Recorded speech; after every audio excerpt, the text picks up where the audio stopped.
Крвави гази и медицински ракавици расфрлани на само неколку метри од местото на кое деца се играат. Ваква е сликата во близина на медицинскиот центар во Велес. Овој контејнер не може да го прими целиот смет кој го изфрлаат и домакинствата, но и 3 државни институции, меѓу кои медицинската установа.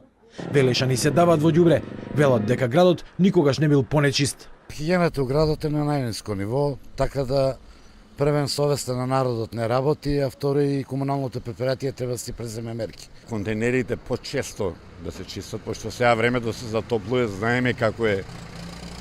Пошто не ги перат, треба и тие контейнери да се перат, па да се враќаат. Контејнерите мора да се вратат на улица, вели пензионираниот директор во Велешкото комунално предпријатие Дервен Ане Маџаров.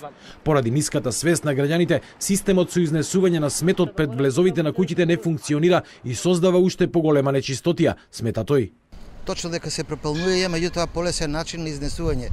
Сега ги тргнаа контейнерите, па канти. Па кантите сега им служат на ред луѓе за наелката за нова година да закачат, а не за тоа што им е дадена. И првиот човек на Велес Аце Коцевски е незадоволен од чистотата на градот.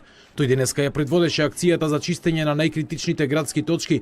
Смета дека комуналното предпријатие мора поагилно да ја врши својата работа, но ги прекори и велешани за несовесноста. Можда не е убаво, ама милувам да кажам дека ми е срам да кажам дека сум градоначалник на град кој е толку нечист. И затоа одлучивме да организираме прва пролетна акција под мото "Невелка и разубави". За жал, учеството на граѓаните беше многу мало.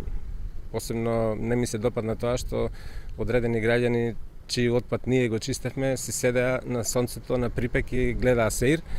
Во денешната акција за чистење на Велес, освен општинската администрација се вклучија и наставниците, учениците и представниците на граѓанскиот сектор. За 2 часа тие собраа преку 140 кубни метри смет.